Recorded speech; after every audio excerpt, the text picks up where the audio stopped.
so it's being recorded.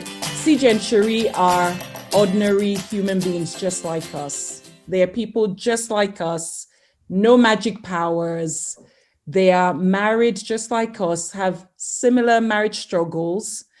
What they are going to present to us is that willingness to fight for their marriage with intention as a team.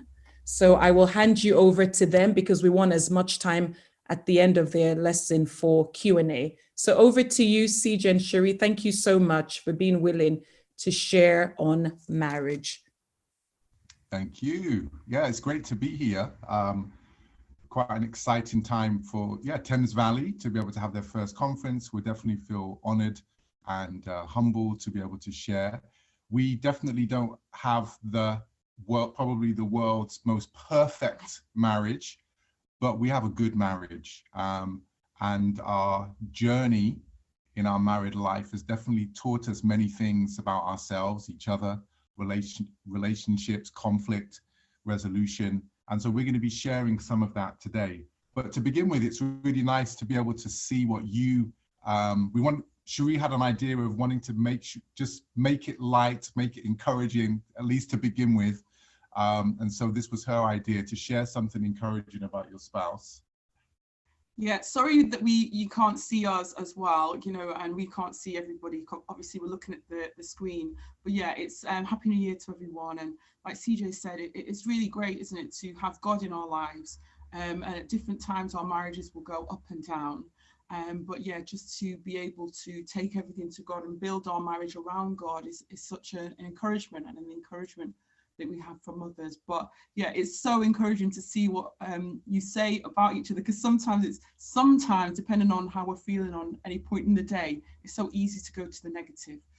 So yeah, it's very encouraging just to see all these encouraging words: hilarious, kind and generous, giving, resilient, caring, selfless, very loving, very dependable. It's just so, and all of these, of course, is God. This is what God is to us. Okay, now we're interested to know, why did you choose this marriage class?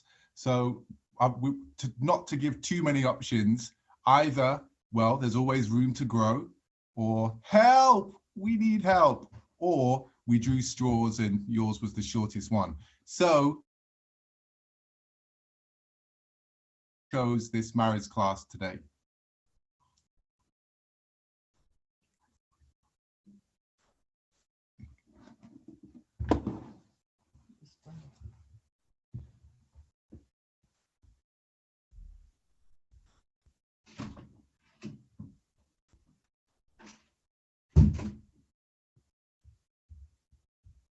All right, so we have 13, 14 votes and climbing, and the clear majority, as you can see, is there's always room to grow. So that's encouraging that help doesn't feature, and it does a little bit, that's okay. And also we drew straws, didn't, that was of course there for a joke. But yeah, it's great to see that, yeah, it looks like maybe the marriages are in a healthy place, and that's a good thing. And if we are in a place of help, that's okay as well, because all of us have been in that situation at some point within our marriage. Okay, I'm going to move on to the next thing. So the Bible has got many passages about marriage, but the one that I always find quite interesting is this one from Paul in 1 Corinthians 7. Those who marry will face many troubles in this life, and I want to spare you this. I think it's interesting how God lets us know that, marriage is a wonderful thing, but it's not going to be without its challenges. And in fact, Paul says, we will face many challenges.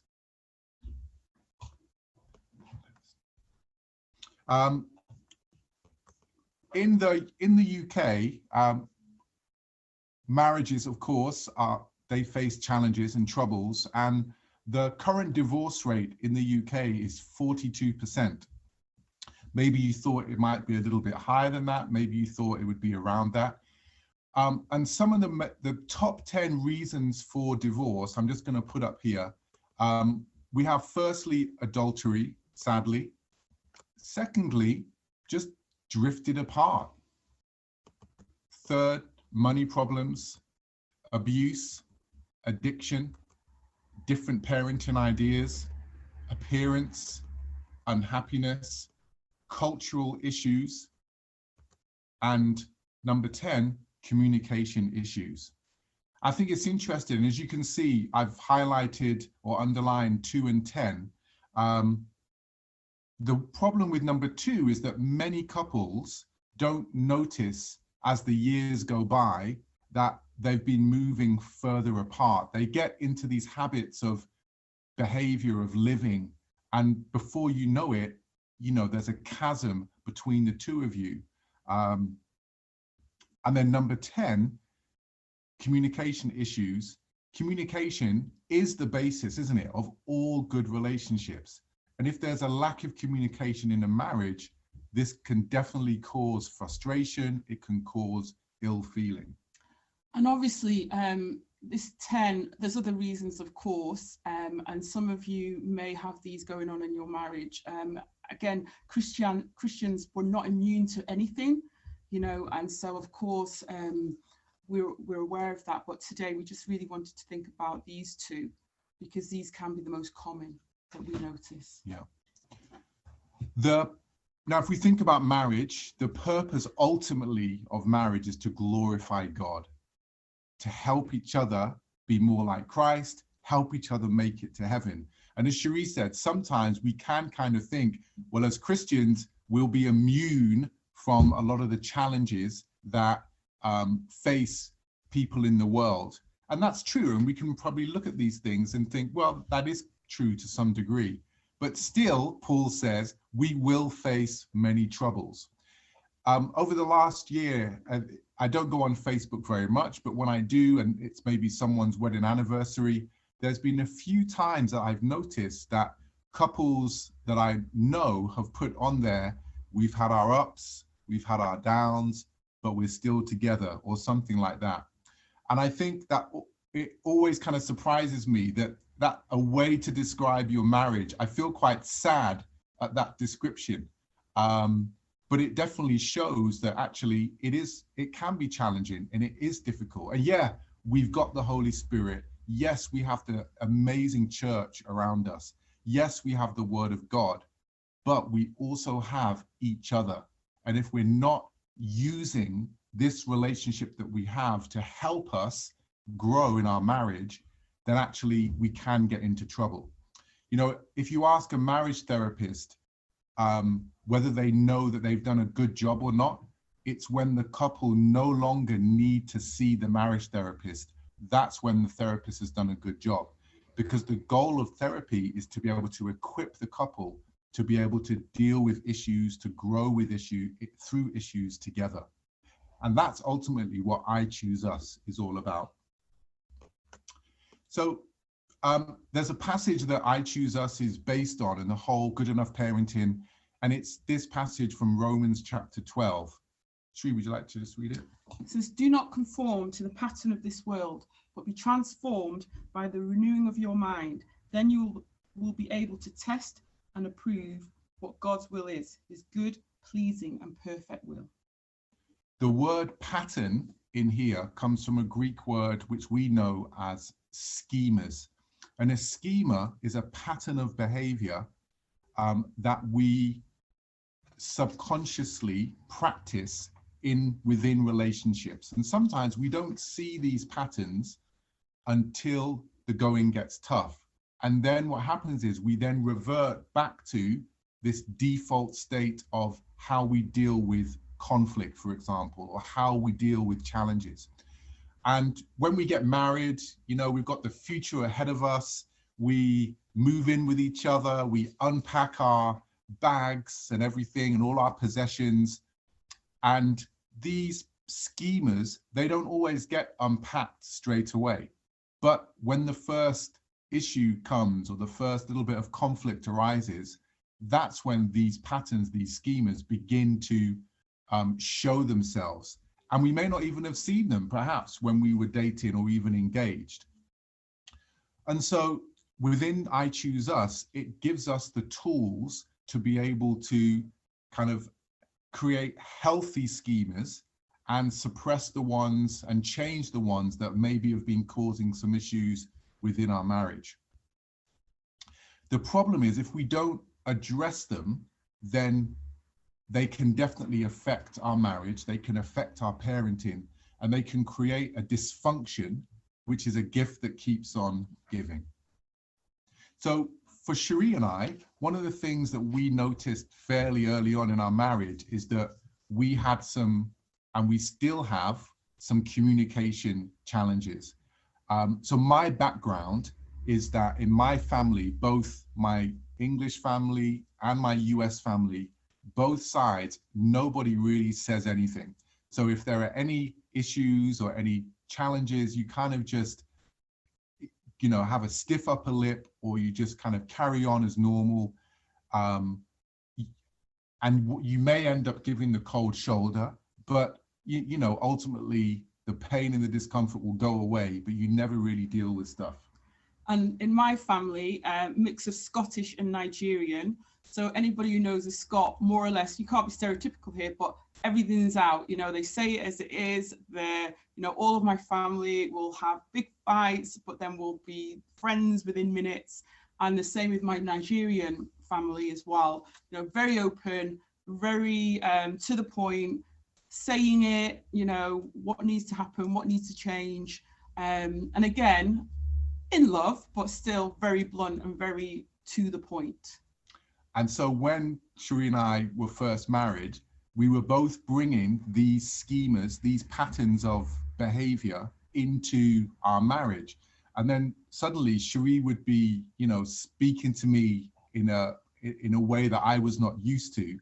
And I'd be like, what is wrong with her? And I would be so deeply wounded and not know how to deal with it. I didn't have the tools to be able to. Whereas Sheree's perspective was, well, it's better out than in, at least you know how I'm feeling. And so neither of our schemas, our patterns of communication were good. Neither of them were beneficial. Neither of them were edifying. Neither of them were helpful to our marriage. And so we grabbed hold of a Bible verse in Ephesians very, very quickly that we thought we really need to be putting this into practice. And we didn't know how to put it into practice, but we knew that it was so important within our marriage. And this is the verse. Therefore, each of you must put off falsehood and speak truthfully to your neighbor. We are all members of one body. In your anger, do not sin. Do not let the sun go down while you're still angry, and do not give the devil a foothold. Do not let any unwholesome talk come out of your mouth, but only what is helpful for building others up according to their needs, that it may benefit those who listen. And do not grieve the Holy Spirit of God, with whom you were sealed for the day of redemption. Get rid of all bitterness, rage and anger, brawling and slander, along with every form of malice. Be kind and compassionate to one another, forgiving each other, just as in Christ God forgave you. One of the things I want to share on this, two things actually. One thing was, I remember when we first were married, Fred and Emma Scott were really crucial in our lives. And one of the things that Emma spoke about was that they always strive to be kind to one another, you know. So, you know, and again, I would let things come out of my mouth, but it was what I needed to say when I needed to say it. And really trying to think, well, is this really helpful?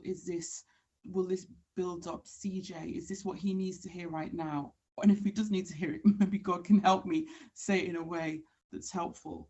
And another thing was, again, when in our early days of marriage, there was a time we had a disagreement. I can't remember what it was about, but I just remember the pride rising within me. And I was determined, like, I am not giving this up. I am not giving this up. And I think I realized I was wrong as well. So, you know, like, I knew I was wrong, but I still didn't want to give in. But then I thought, okay, Sheree, if you continue with this line of thinking, what's going to happen? is it going to make it better? Or because I kind of knew God opposes the proud but gives grace to the humble, so I'm deliberately choosing to be proud and stay in pride. Is that really going to help me or CJ or anybody for that matter? And it was really interesting. I just remember at that point, not that I'm always there perfectly, but I just remember just seeing how the scriptures and God's spirit working within me really helped. Not me, because I know, you know, as we all know, we're dust and we're weak, but that God was the, you know, the one who really made the difference. In this passage, there's some really key principles to help with our communication and to help kind of get rid of or change our schemas into healthy ones. And one of them, the first one there is obviously in your anger, do not sin, but it talks about do not let the sun go down while you're still angry. And Sheree and I were given some amazing advice really early on in our marriage, which was to always deal with a conflict that you've got within your marriage before the sun goes down. And we know that a lot of you know this and have heard this. But it's still interesting how I remember talking to a couple who had been married much longer than us, and I was sharing this with them, and the brother replied, well, actually, we've not been speaking for 3 days. And so this may be, we know this passage, as Sheree said, but actually we can still incorporate within our marriage some unhealthy patterns of behavior, which certainly are not biblical, but really are quite harmful to our relationship. And the second thing that it talks about is no unwholesome talk coming out of your mouths. And that's the thing that we're really going to focus on a little bit later on in the lesson. But before we go there, I want to talk about something called conflict coping styles. So all of us have ways that we deal with conflict. And, you know, no marriage is void of conflict. Every marriage will have it at some point. And there are 3 types of coping styles that we would typically use. And we might sometimes use more than one or have different ones at different points, but generally we have a dominant coping style.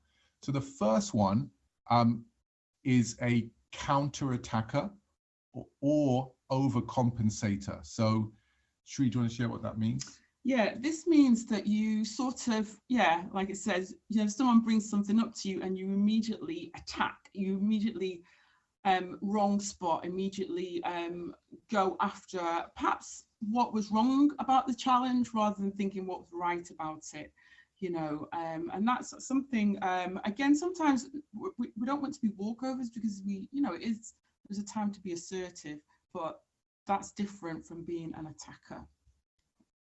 And then the second coping style is to avoid. So there's a conflict that happens, one person maybe brings something up, and then you just try and avoid it as much as possible. So as I said, maybe you give the cold shoulder, or maybe you just try and deflect it in some way. And then the final one is surrender. So you're like, yep, I'm sorry, it was me, I did this wrong. Oh, please forgive me. But even that, so all of those are unhealthy. None of them are actually beneficial when it comes to dealing with conflict.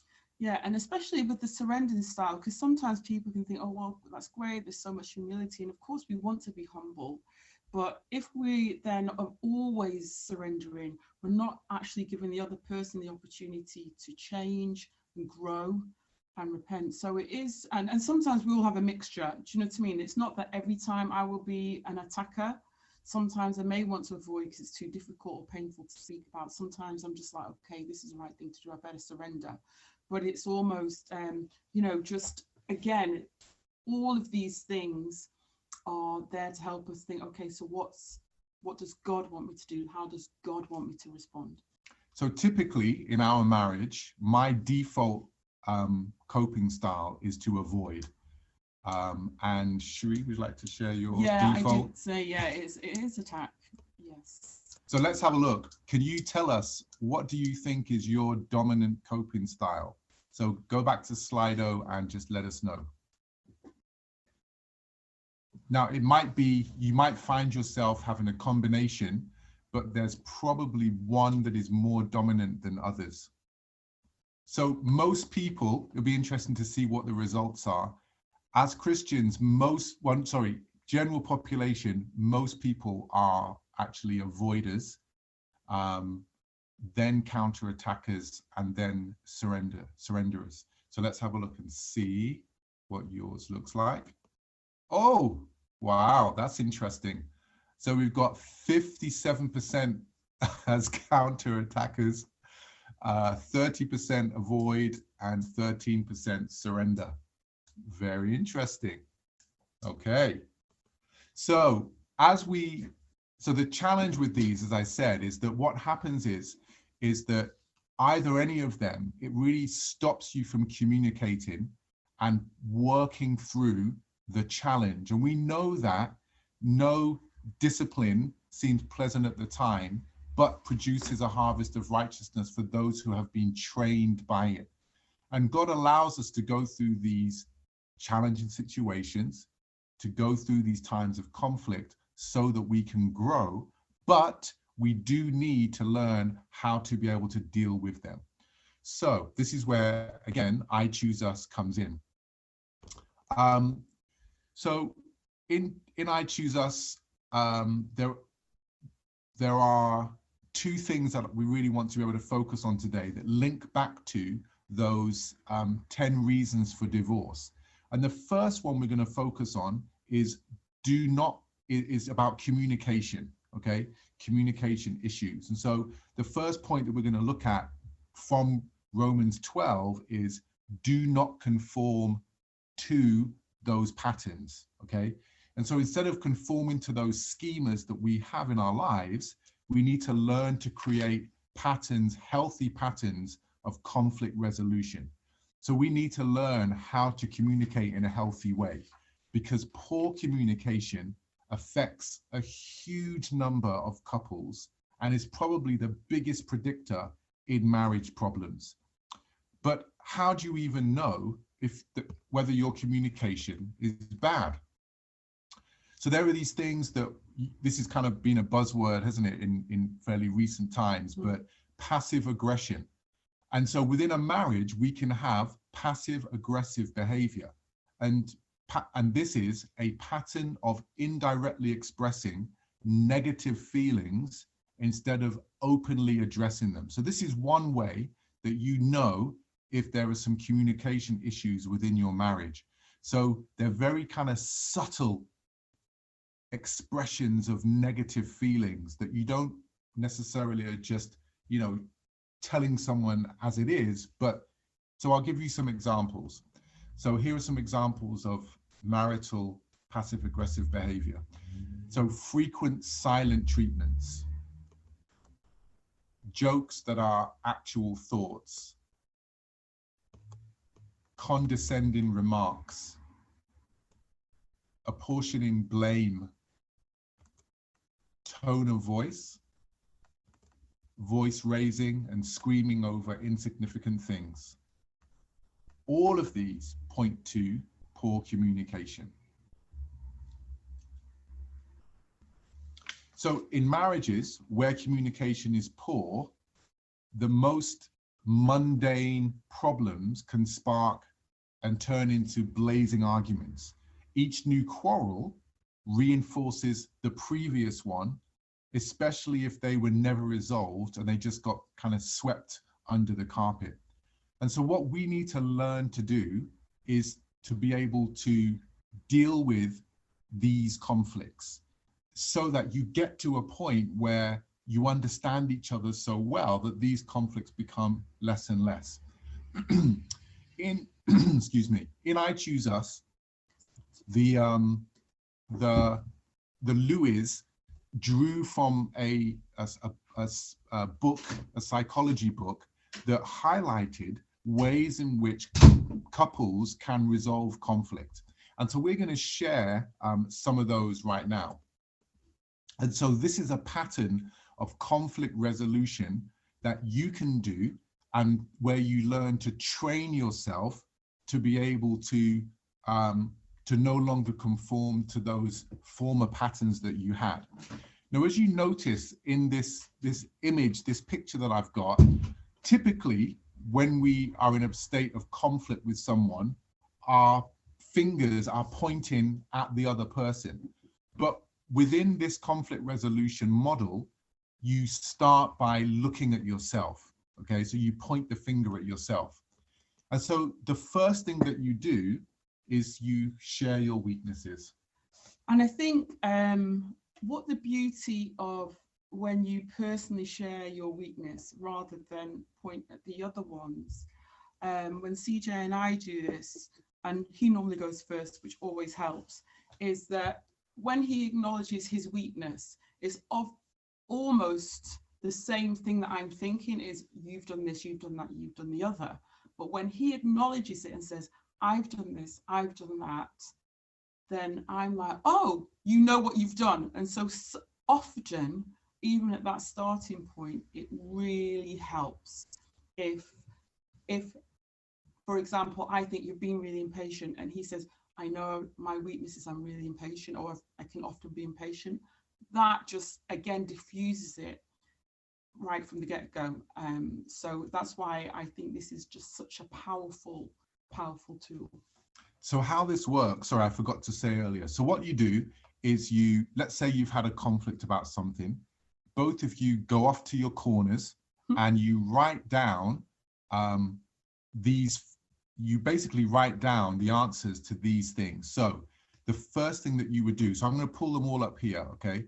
So you write down what your weakness was. So let's say, yeah, for example, my weakness was that I get impatient, okay? So so I write that down and I kind of explain. And then when we come back together again, I say, Sheree, my weakness is I can be impatient, and I was impatient in this situation. The next thing I write down in my corner first, and then I come and share, is my fears. Now, sometimes there are fears that are connected to this conflict, but sometimes there are not. That's why I put it in brackets. But it might be, I was afraid that you wouldn't do this, or I was afraid that we were going to be late, maybe, okay, as an example. That has come up before, believe it or not. Then I share my needs. And so in this case, maybe let's say what I needed from you to do was to, I don't know, to be ready earlier so that we can get there on time. I felt like that we're often in a rush. I feel like, it's kind of maybe a bit disrespectful to others, for example. And I felt like it's maybe disrespectful, maybe to me, but I'm really sorry that I got cross. I'm sorry that I got angry. I'm sorry that I was impatient with you. I really want to be able to work on my patience. And so I've been in my corner. I've written all that down first. I've shared it with Sheree. And then what we normally do is then I would acknowledge the apology, say thank you for your apology, and then I would share my weakness. And so my weakness, for example, if CJ had got impatient, as an attacker, I'd be like, okay, my weakness was I got upset and angry. My fear was that you don't respect me. What I need for you was to perhaps ask me in a kinder way. And I felt really discouraged and talked down to. But I'm really sorry because my response was emotional and angry, and I ended up attacking you. And then CJ would say, I forgive you. What I think is quite interesting about this, because we did this when we were living in Knoxville, Tennessee, and immediately after any conflict, we'd start doing this, and it was incredible how it really did transform our marriage. And so we'd been married for about 14 years already at that point. Sorry, 10 years already. And so it's almost like the next 10 years, I believe, through using this tool has really helped. Of course, it's not perfect, of course, because we're sinful and we're human and we make mistakes and we say the wrong things, do the wrong things, feel the wrong things. But this is such a really great tool that God has put in our lives that we find really helpful. Yeah. And now we're at a point where we very, very rarely need to even do this, because what it does, it enables you to have understanding of yourself, but also of your spouse. And so when you're beginning, so when we do get to apologize, or we do have to resolve a conflict, we're able to do it so much more clearly and accurately, in terms of identifying for ourselves, you know, the things that I've done and why. But also by raising awareness of it, by talking about it, you minimize doing it. So, you know, you will grow in patience the more you talk about maybe your weakness of impatience. So it's incredible, and you have to force yourself to do it, and it feels awkward and it feels really uncomfortable early on. But the more you do it, you're training yourself to learn how to resolve conflict in a healthy way.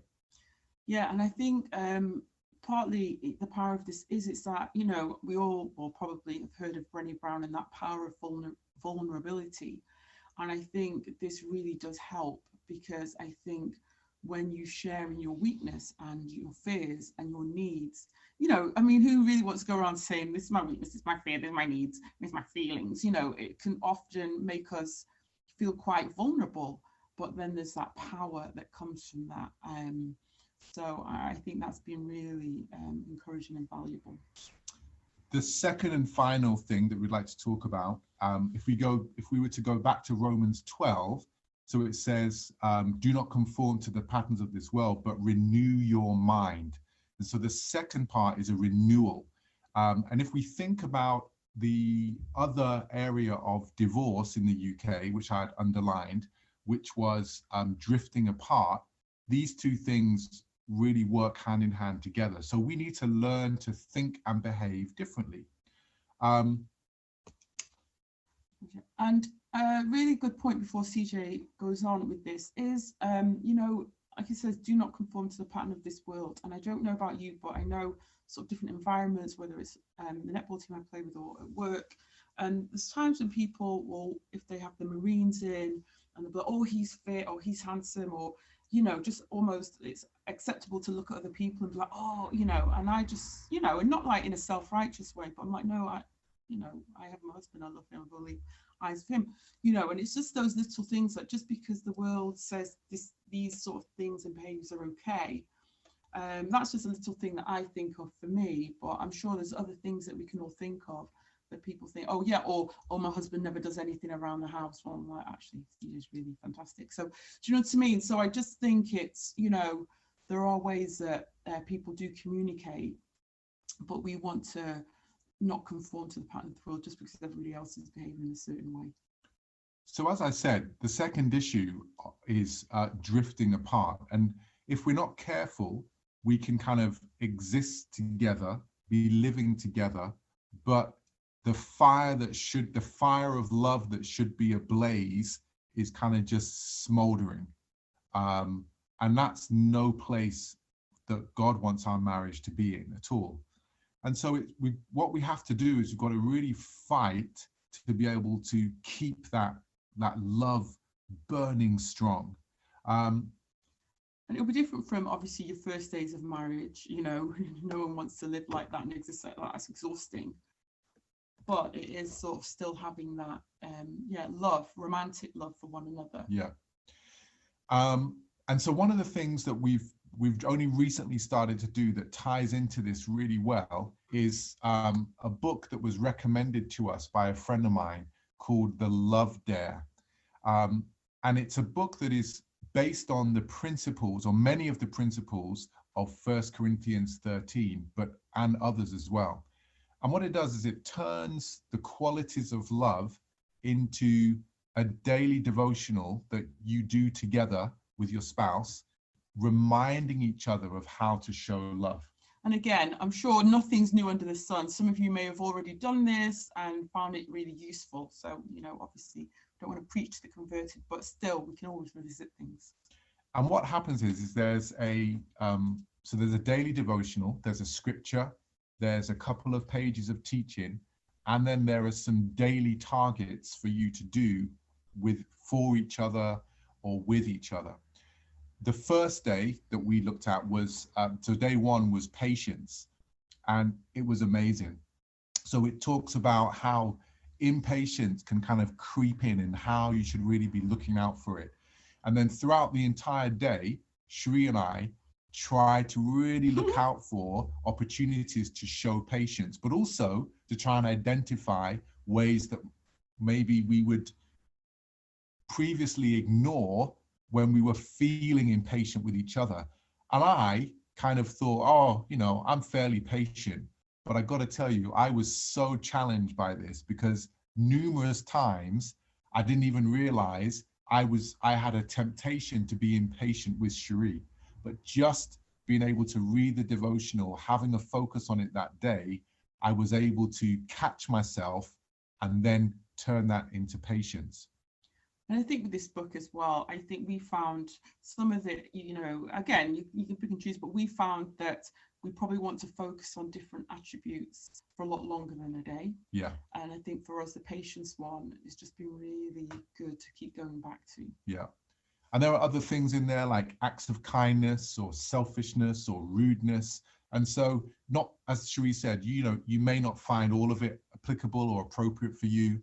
There are some huge stereotypes in the book as well. Oh, yes. That are a little bit scary, but don't let that put you off. Try and look at the actual principles itself. The reason why we like it is because it creates an environment for conversation. It has brought us together. We either do it over breakfast in the morning before the kids are up, or we do it just before we go to sleep at night. But it's given us something to be able to do together rather than just watching, you know, TV together or whatever. And it's renewed our mind because it's really opened up our minds and our eyes to little habits that have crept into our marriage, and it's shown us really clearly how we can be loving one another and take our love for one another to the next level altogether. There is also a free online marriage evaluation test that you can do. I've linked it, it's here on the screen if you have a look. But if you search up the Love Dare test, you'll be able to find it. There's one for parenting, and there's also one that both of you do in your marriage evaluation. And then you can share that with each other, gives you something to focus on and to talk about. The final thing within this, to be able to try and stop you from drifting apart or help to stay close from I Choose Us, is just doing romantic things together, spending time together, going on dates, going for walks together, trying to have a night away at a hotel if and when you can.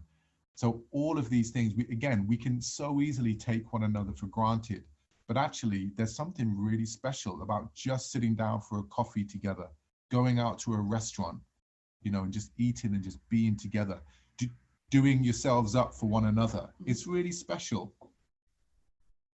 Yeah, I agree. I think it's CJ never used to like going out or paying for a coffee.